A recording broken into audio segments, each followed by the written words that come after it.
I'm playing through almost the entire Assassin's Creed series in release order, having not returned to any of them since I first played them at launch.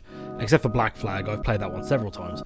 I'm looking to see if time spent away from these titles has changed my long-held opinions on them, and add each entry to my running graph as we go through, creating my own personal ranking of the series.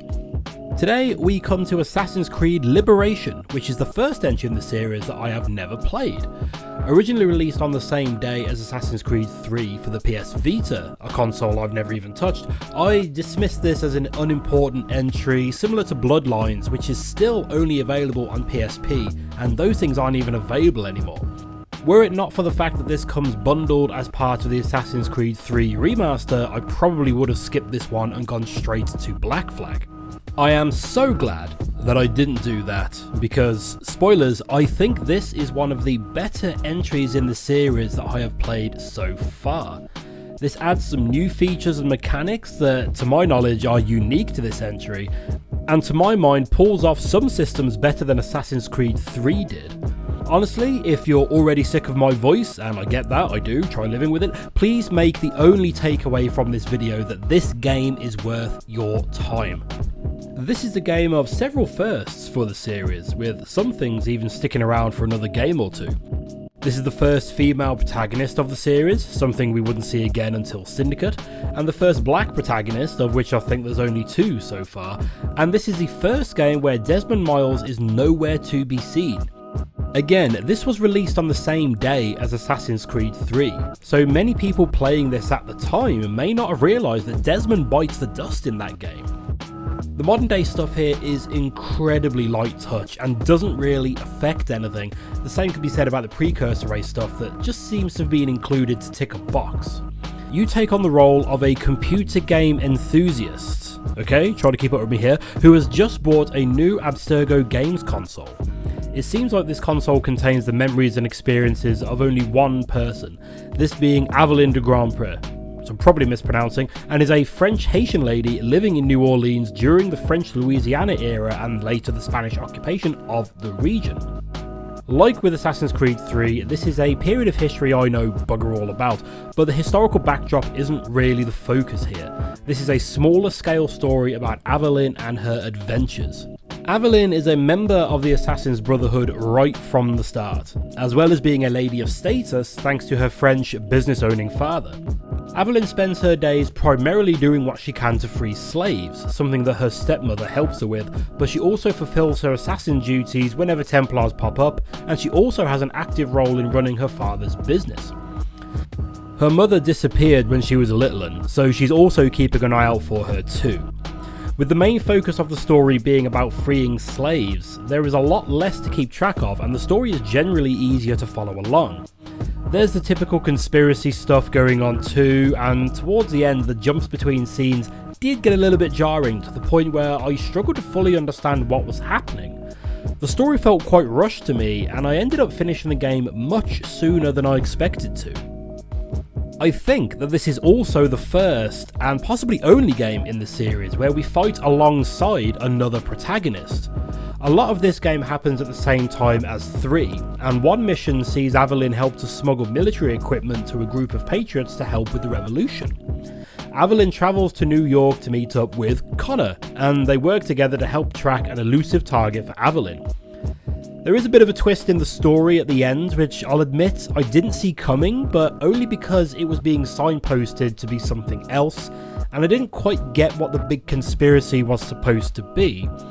Once again, it's precursor tech that the Templars are after, though when we see it at the end, it answers no questions, adds no mystery, and is generally a bit of a letdown. Eve will lead us. Eve will lead us. The story is fine overall, and while it scales pretty far back on the Templars aren't all that bad angle from Assassin's Creed 3, it doesn't go too far to show the assassins as the ultimate force for good. To be fair, there's only 2 other assassins in the game.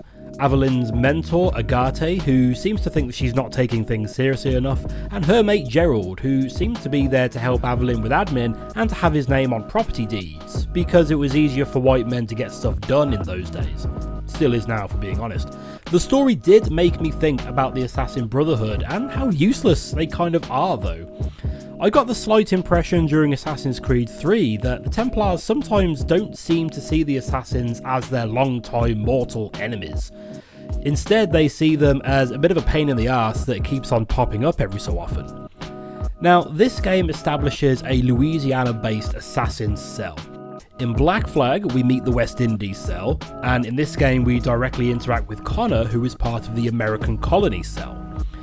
In Assassin's Creed Rogue, we learn that that particular cell was doing pretty well until Shay killed everyone but Achilles, if I remember correctly, which is how Connor finds it in 3. Why didn't Achilles ask for some help from the other cells? Not even in fighting the Templars, I mean just having people around in case something kicks off, or even just to help maintain the land. Anyway, the story isn't necessarily worth the price of admission, though I did enjoy it for what it is. Combat here is almost identical to Assassin's Creed 3, though you can't carry heavy weapons. Aveline does get a cutlass here which has its own animations, including a fancy flurry that reminded me of the bit in episode 3 where they just spin lightsabers at each other, or in Blade where they just spin kick the air at each other. Several other animations are shared with Connor, and the combat is just as smooth and cinematic here. This game also introduces berserk darts to the series alongside poison. Until this point, poison had made people thrash around and damage nearby enemies, but now poison darts just kill people outright, and the berserk darts make them extra cranky and causes them to actively attack their buddies. Another new addition to this game is the persona system, which grants Aveline different abilities in different situations. She can take on the guise of an assassin, a lady, or a slave, with each of these allowing different abilities and preventing others. The wanted system returns here, and the assassin's persona has a permanent level 1 notoriety out of 4. This means that guards will pay attention to her and come and investigate if she hangs around too long, which makes perfect sense seeing she has a small armory hanging from her belt. The payoff is that she can use her chain kill ability and can free run and climb anywhere. You can bribe eyewitnesses to reduce your wanted meter, but it will never go below level 1. The slave persona has more limited combat options but allows you to blend in with crowds and other slaves. This persona also sees notoriety increase more quickly than the other personas, with even just climbing on a box building up your meter. Aveline can remove wanted posters as any persona to lower the notoriety accrued while portraying the slave. Finally, the lady is the hardest to build notoriety for, but is completely unable to climb, especially in those shoes. She can still fight, but again has limited options, though she is eventually given a dart gun disguised as a parasol. She can charm guards into following her around, which also lets her waltz into restricted areas, though muggers will try to jump her down alleyways. Her notoriety can be reduced by bribing town heralds spreading nasty rumours about her. I really enjoyed this system, though to be honest I rarely used it outside of missions. However, one particular set of circumstances does highlight the strengths and weaknesses of this system.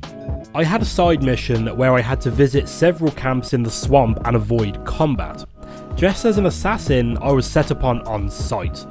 So I swapped to the lady and swam my fancy self through the swamp, leaving me fully able to just stroll right through their camps and steal their treasure without them batting an eyelid.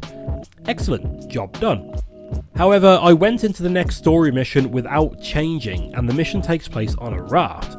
Being dressed as the lady, I was unable to hop the small gap from the jetty to the raft, so I had to forfeit the mission, go and get changed and come back to start again. Other missions do sometimes accommodate different outfits, with one example providing a nearby musket to shoot a gunpowder barrel should you find yourself in a slave outfit which can't carry guns.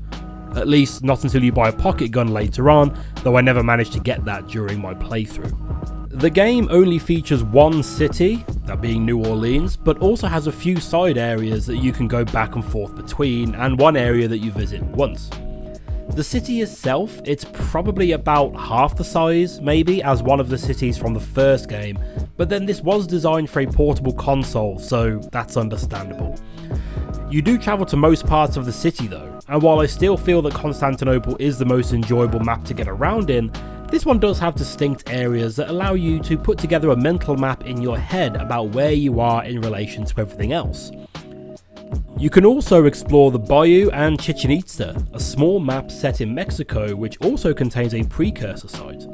The latter is fully explored over the course of a few missions, but the Bayou is a much larger area with lots of little bits to explore and some side missions too.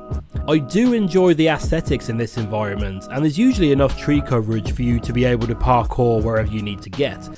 But sometimes you'll need to use a canoe to get around, as swimming near an alligator could result in an instant death. Or at least the game tells me that, I never had it happen to me.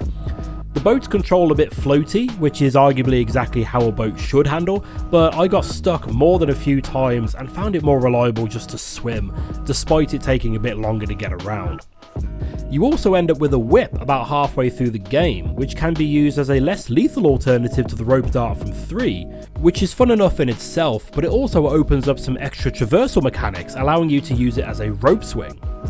I loved the extra long jump that the hook blade allowed for in Revelations, and while this is much more situational than that, I would love to see this sort of thing return at some point, though I'm pretty sure it never does or will. One thing that this game does much better than 3 is the shipping minigame. In 3, you buy materials from people on your land to craft items to send out in caravans. I never really engaged with it, as it was just a series of menus which made it more difficult for my dumb shit self to properly understand what was happening, and I just didn't see enough profit in it to justify the time. Here though, we get arguably my favourite side earner in the series, better than the assassin missions from the Ezio days and better than Kenway's fleet, and it's very simple too. You get a map with different ports on it and a ship. Each port has a specific material that they will sell and others that they want to buy. You buy whatever your port is selling and load it onto your ship, and then take it to sell at whichever port wants it and will pay the most for it. You can buy other ships with a variety of speeds and cargo hold sizes, and over time more ports become available to you. Each route also comes with hazards, whether that's thunderstorms, tornadoes or pirates, with each having a percentage chance of sinking your vessel. These journeys do happen in real time while you're playing the game, with some routes taking my ships around 45 minutes to complete. You can make some serious profits from this, and planning routes from port to port to maximise profit kept me scarily entertained and wanting to engage more with it. Money has more of a use in this game, as shops and businesses can be bought like in the Ezio trilogy, but on a smaller scale. And those new fancy slave outfits don't come for free, you know. I wish the Kenway fleet stuff was more similar to this system, where you can buy goods to ship to other places and make your own trade routes. It's a weird thing to get enthusiastic about in a game about stabbing people as part of a millennia-long shadow conflict, but this was so much better than the system in 3, and for me more enjoyable than the system in 4. And really, that's about all there is to say about Liberation. But there was a lot more here than I thought there would be, and I am so glad that I didn't skip this game. The smaller scale story is a nice break from the world endings going on in the previous titles, though it does feel a bit rushed at times, especially towards the end, and the situation with Aveline's mother didn't feel resolved to me at all. What I did like was that some cutscenes would have screen distortion over them from time to time, and every so often after that you would find an NPC called Citizen E, who you would have to kill to unlock the real version of that interaction. This is an Abstergo console we're playing on after all, so some interactions have been changed to show the assassins in a negative light or to hide the existence of the Templars. I did like this angle, with it even offering the true ending of the game, but I realised that I think I may have missed some of these, after assuming that I would come across them as part of the story. This might go some way to explain why I didn't find the ending particularly satisfying, but it would be odd to include key plot points in optional cutscenes that people can miss. Still, there's always YouTube for that sort of thing. Which brings me to my chart, and I have to try and balance my opinions of this game with the fact that I had very low expectations for it, but ended up having a much better time than I anticipated. All things considered, I think the closest competition for this for me is Revelations, with both of these games introducing many new systems that were never seen again, both take about as long to complete, and both have their origins in handheld devices.